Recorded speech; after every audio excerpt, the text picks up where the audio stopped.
বিহারের সামনেই বিধানসভা নির্বাচন, আর তার আগে ভোটার তালিকা নিয়ে ভারতের নির্বাচন কমিশন মানে ইলেকশন কমিশন একটা বেশ বড়সড় পদক্ষেপ নিয়েছে। হ্যাঁ, শুনেছি একটা বিশেষ অভিযান শুরু হয়েছে, তাই না? ঠিক তাই, একটা বিশেষ নিবিড় সংশোধন অভিযান।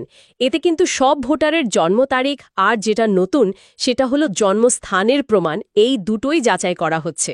ও, জন্মস্থানের প্রমাণও? এটা তো বেশ ইন্টারেস্টিং।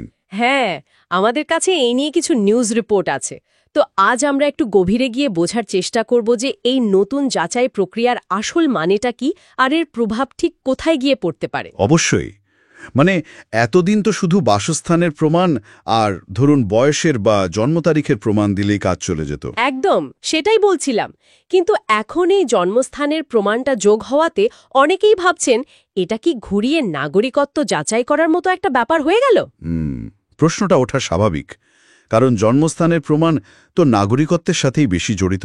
আর এই পদক্ষেপটা এমন একটা সময় নেওয়া হয়েছে যখন রাজনৈতিকভাবেও বেশ কিছু অভিযোগ উঠছে। যেমন ধরুন, বিজেপি বলছে অবৈধ বাংলাদেশি নাগরিকদের নাম ভোটার তালিকায় উঠছে। হ্যাঁ, আর ওদিকে আবার কংগ্রেস ও মহারাষ্ট্রে ভোটার তালিকা নিয়ে কিছু কারচুপির অভিযোগ এনেছে। ঠিক। আমরা অবশ্য এই রাজনৈতিক বিতর্কে যাচ্ছি না, শুধু প্রেক্ষাপটটা উল্লেখ করলাম তথ্যের জন্য। আচ্ছা, তাহলে এই ব্যাপারটা একটু খুলে আলোচনা করা যাক, কি বলছেন? নিশ্চয়ই। দেখুন, এই জন্মস্থানের প্রমাণ চাওয়ার বিষয়টা কিন্তু সত্যিই খুব তাৎপর্যপূর্ণ। মানে ইলেকশন কমিশন সরাসরি হয়তো বলছে না যে তারা নাগরিকত্ব যাচাই করছে, কিন্তু এই শর্তটা মানে জন্মস্থানের প্রমাণ, এটা ভারতের যে নাগরিকত্ব আইন আছে তার সঙ্গে বেশ ভালোভাবেই জড়িয়ে পড়ছে। কিভাবে? একটু ব্যাখ্যা করবেন। মানে দেখুন, নির্দিষ্ট কিছু সালের পর যাদের জন্ম, যেমন 1987 বা 2004 সালের পর, তাদের নাগরিকত্ব কিন্তু বাবা মায়ের নাগরিকত্বের ওপর নির্ভরশীল। ও আচ্ছা, হ্যাঁ। আর সেখানেই তো বাবা মায়ের জন্মস্থান বা নাগরিকত্বের প্রমাণটা জরুরি হয়ে পড়ে। ফলে জন্মস্থানের প্রমাণ চাওয়াটা মানে পরোক্ষে হলেও নাগরিকত্বের বিষয়টাকে ছুঁয়ে যাচ্ছে। তাই এটাকে শুধু একটা রুটিন ভোটার তালিকা সংশোধনের কাজ বললে হয়তো পুরো ছবিটা বোঝা যাবে না। ঠিক বলেছেন। তার মানে এর গভীরে আরও অনেক কিছু থাকতে পারে। আচ্ছা, এই যাচাই প্রক্রিয়াটা ঠিক কিভাবে হবে? মানে একদম মাঠ পর্যায়ে? যেটা জানা যাচ্ছে, বুথ লেভেল অফিসার বা বিএলওরা, যারা কমিশনের একেবারে তৃণমূল স্তরের কর্মী, তারা বাড়ি বাড়ি যাবেন। বাড়ি বাড়ি? সবার বাড়ি? হ্যাঁ, সবার বাড়ি গিয়ে একটা গণনা ফর্ম মানে ইনিউমারেশন ফর্ম দেবেন। সেটা ভোটারকে পূরণ করে জমা দিতে হবে। যদি কেউ বাড়িতে না থাকেন তখন? নিয়মানুযায়ী বিএলও অন্তত 3 বার যাওয়ার চেষ্টা করবেন। প্রয়োজনে দরজার নিচেও ফর্ম রেখে আসতে পারেন, আর অনলাইনেও ফর্ম জমা দেওয়া যাবে। ও, অনলাইনের অপশন আছে? হ্যাঁ, কিন্তু অনলাইনে দিলেও বিএলও দিয়ে ফিজিক্যাল ভেরিফিকেশন বা সশরীরে যাচাইটা কিন্তু বাধ্যতামূলক রাখা হয়েছে। আচ্ছা, মানে বাড়ি উনি আসবেনই। আর বিহারের ভোটার সংখ্যা তো প্রচুর, প্রায় 7,73,00,000, তাই না? হ্যাঁ, বিশাল সংখ্যা। ভাবুন একবার, এত মানুষের তথ্য যাচাই করা, এটা একটা বিরাট কর্মযজ্ঞ। সাংঘাতিক ব্যাপার। আচ্ছা, এর জন্য সময়সীমা কিছু আছে? মানে কবে ফর্ম জমা দিতে হবে? হ্যাঁ, সময়সীমা বেঁধে দেওয়া হয়েছে।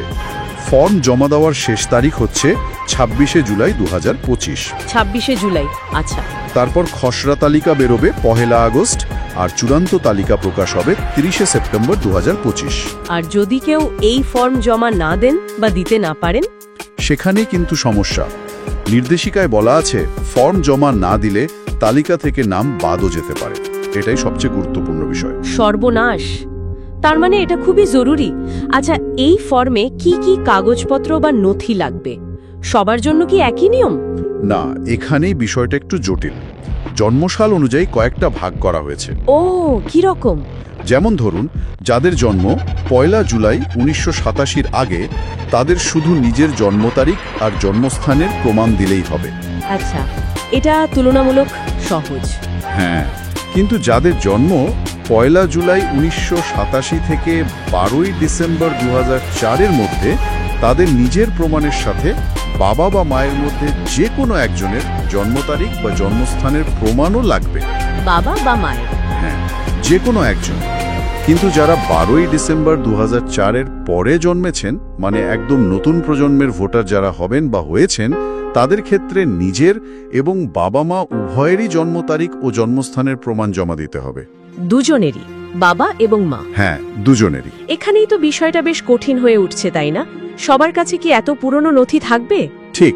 আর যদি বাবা বা মা ভারতীয় নাগরিক না হন, সেরকম ক্ষেত্রেও নির্দেশ আছে। তাদের বৈধ পাসপোর্ট আর ভিসার কপির কথাও ফর্মে উল্লেখ করা আছে। বাপরে, এটা তো সত্যি বেশ জটিল প্রক্রিয়া। হ্যাঁ, তবে একটা ছাড় আছে। যাদের নাম 1 জানুয়ারি 2003 বা তার আগের কোনো ভোটার তালিকায় নথিভুক্ত ছিল, তাদের ক্ষেত্রে সেই পুরনো রেকর্ডটাই যথেষ্ট প্রমাণ হিসাবে ধরে নেওয়া হবে। তাদের নতুন করে হয়তো এত কিছু জমা দিতে হবে না। ও, এটা একটা ভালো দিক। অন্তত পুরনো ভোটারদের জন্য কিছুটা স্বস্তি। হ্যাঁ, কিছুটা। এছাড়াও যারা বিদেশে জন্মেছেন বা স্বাভাবিক নিয়মে নাগরিকত্ব পেয়েছেন, তাদের জন্য নির্দিষ্ট কিছু নিয়ম আছে। কিন্তু এই সব নিয়মকানুন শুনেও একটা স্বাভাবিক প্রশ্ন মনে আসছে। বলুন। এই যে এত নথির কথা বলা হচ্ছে, ধরুন যাদের বাবা মায়ের কাছে এই প্রয়োজনীয় নথিগুলো নেই, হয়তো কোনো বন্যা বা অন্য কোনো দুর্যোগে হারিয়ে গেছে, বা ধরুন যারা অনাথ, যাদের বাবা মায়ের কোনো তথ্যই জানা নেই, তাদের ক্ষেত্রে কি হবে? কমিশনের নির্দেশিকায় কি এ নিয়ে স্পষ্ট কিছু বলা আছে? দেখুন, আপনি একেবারে আসল প্রশ্নটা তুলেছেন। আর সত্যি বলতে কি, এখানেই একটা বড় অস্পষ্টতা রয়ে গেছে। তাই কোনো পরিষ্কার নির্দেশ নেই? না, নির্বাচন কমিশনের নির্দেশিকায় এই বিশেষ পরিস্থিতিগুলোর মোকাবেলা ঠিক কিভাবে করা হবে তার কোনো স্পষ্ট দিশা এখনো পর্যন্ত পাওয়া যায়নি। আর এটাই কিন্তু একটা বড় উদ্বেগের কারণ হয়ে দাঁড়াচ্ছে। চিন্তার বিষয় তো বটে। কারণ এর ফলে যাদের নথি জোগাড় করতে জেনুইনলি অসুবিধা আছে, বাস্তব সমস্যা আছে, তাদের একটা বড় অংশ যে ভোটার তালিকা থেকে বাদ পড়ে যেতে পারে, সেই ঝুঁকিটা কিন্তু থেকেই যাচ্ছে। তাহলে যদি পুরো ব্যাপারটা সংক্ষেপে বোঝার চেষ্টা করি, মোদ্দা কথা হলো, বিহারে ভোটার তালিকা যাচাই বা শুদ্ধ করার এই উদ্যোগে জন্মস্থানের প্রমাণ যোগ হওয়াটা একটা নতুন এবং বেশ জটিল স্তর যোগ করেছে। একদম। একদিকে যেমন একটা নির্ভুল ত্রুটিমুক্ত ভোটার তালিকা তৈরির লক্ষ্য আছে, তেমনি অন্যদিকে এই প্রক্রিয়াটা কিছু মানুষের জন্য, বিশেষ করে প্রান্তিক মানুষদের জন্য বেশ কঠিন হয়ে দাঁড়ালো। অবশ্যই।